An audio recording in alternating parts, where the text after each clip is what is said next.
Democrats were willing to threaten Leland Kaiser. Even I didn't think that they would do that. They mean business. Yes. This is for everything. This is not just about a Supreme Court seat.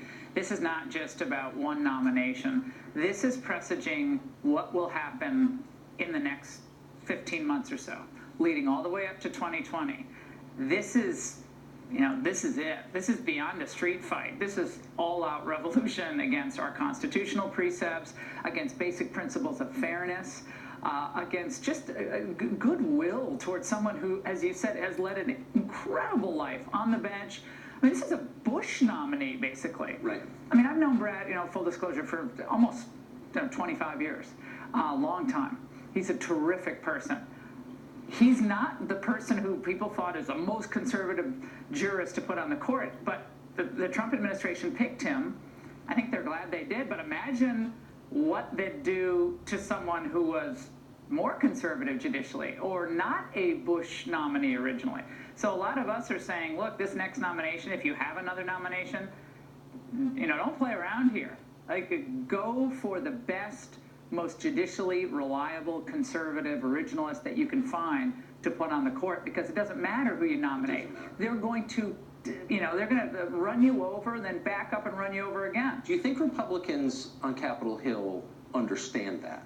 Not entirely. I think you see this in some of the oversight hearings over the last several years. There have been some, good back and forth, and Devin Nunes and Trey Gowdy. But you don't see the type of relentless focus at times that I think the Democrats, frankly, have when it comes to their ultimate goal. I mean, we're playing parlor games, and they're playing deadly serious to win it all. So people have to understand this is beyond legal niceties. It's beyond regular politics. They despise Donald Trump. Anyone who supported him, they're going to brand as a white supremacist, racist. The deplorables, that's going to seem quaint, calling the people deplorables by the time this gets finished. So Kavanaugh is just carnage and all that.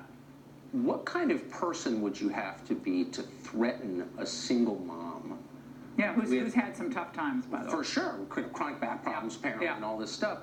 What would it take for you to threaten her just because she's in the way with personal destruction? Same types of people who would threaten Kathleen Willey and initially Monica Lewinsky, and what they tried to do to Linda Tripp. I mean, just going back to that type of ruthlessness, that's kind of carried forward. I mean, from Bork to how they treated multiple recent courts of appeals nominees, the stuff that doesn't get a lot of attention.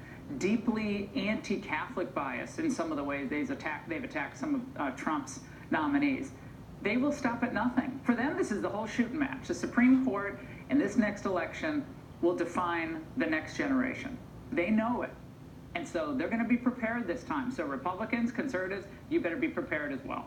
I'm telling. I mean, really quickly, if you believed in democracy, wouldn't you take all of this energy and money? A democracy that ends up with Trump as the victor.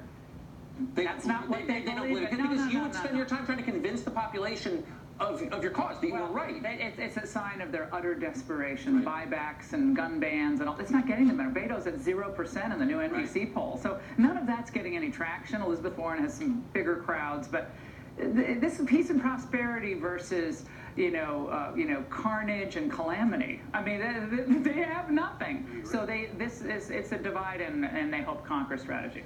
Laura Ingraham, thank you. Isn't that a positive, optimistic view? I mean, you got Hume for the really serious. I'm going to just give you the. That's the way it is, unfortunately. That's great to see you, Doug. Thank you.